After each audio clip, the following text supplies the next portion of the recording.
I have a question for you. Do you breathe into your stomach or do you breathe into your chest? Just take a moment and check in. You'll know if you're breathing into your chest because your chest will be going up and down and your stomach won't be moving. And you'll know if you're breathing into your stomach because your chest won't move, but your stomach will. Now, if you happen to be a chest breather, then this video is very, very crucial for you, and I urge you to watch it till the very end. Because not only am I going to explain the reason why it's so important to breathe into your belly, but I'm also going to explain to you how you can retrain yourself very easily. So, why is it important to breathe into your belly instead of breathing into your chest? Well, there's so many reasons that I couldn't even possibly talk about them all. All right? You can always do your research on Google, but let me share just a few. Chest breathers will tend to be more deprived of oxygen. Okay, it's a much more shallow form of breathing. Your lungs actually don't get to expand as much as they can, so you don't bring in as much oxygen. Now, also, that includes prana, okay, which is an energy. It's a life force energy that you breathe in with oxygen. You don't get as much prana either, okay? And that's really, really important for the functionality of your body to be more oxygenated, okay?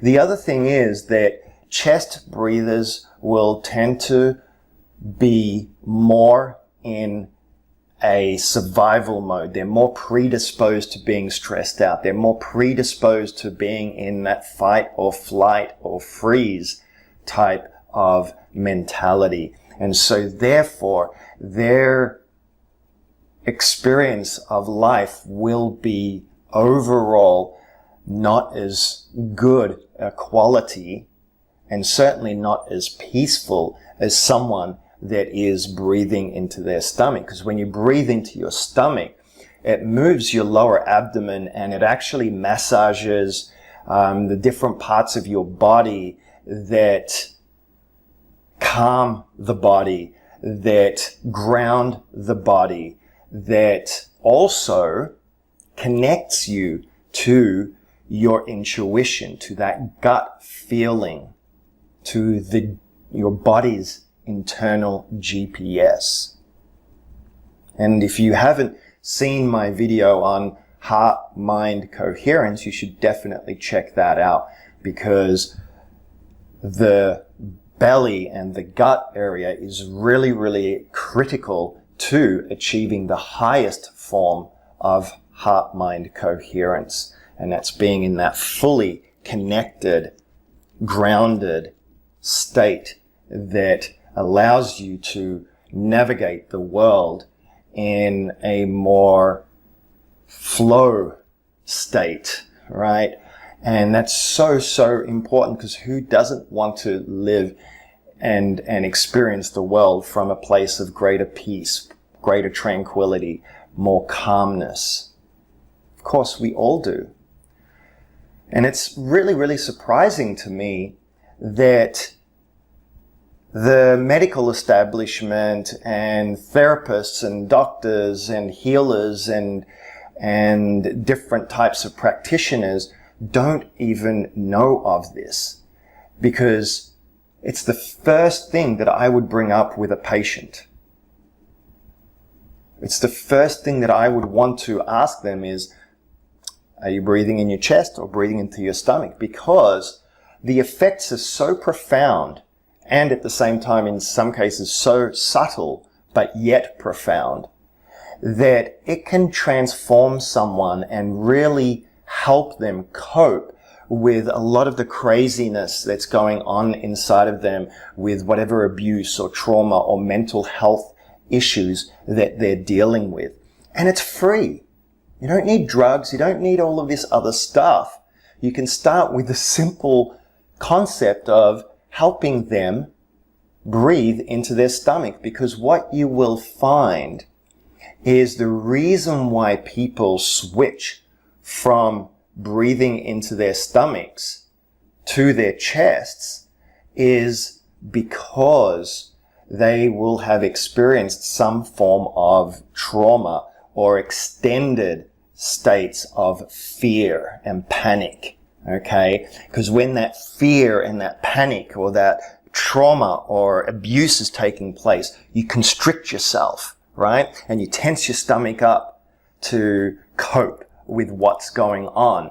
And so what happens is that you start breathing into your chest, and eventually you train yourself to no longer breathe as you were naturally supposed to.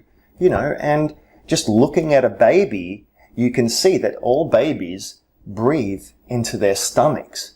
So there's nothing wrong with that. Truth be told, I was a chest breather about 20 years ago when I realized and found out about this concept.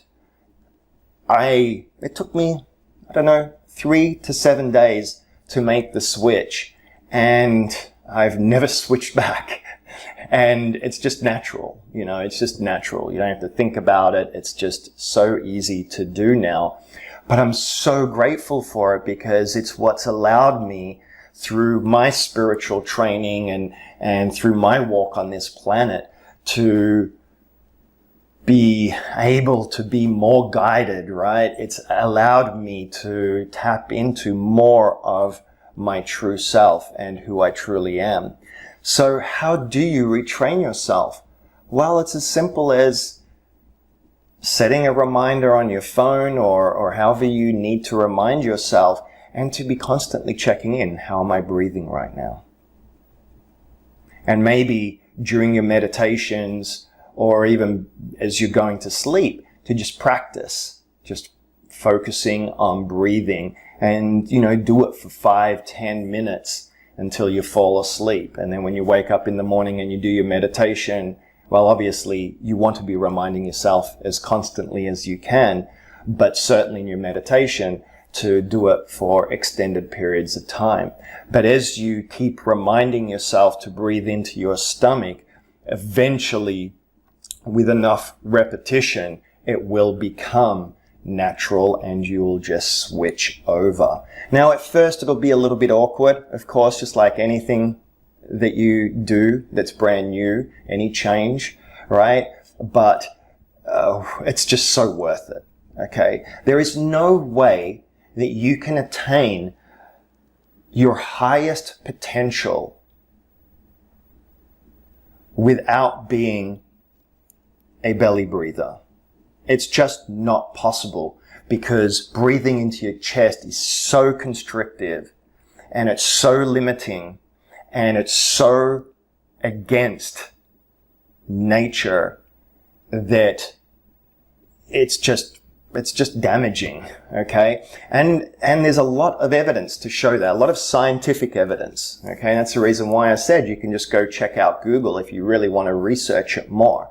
Now, you'll always find counter arguments and all of that, but to be quite frank, that's just the nature of the online world, okay?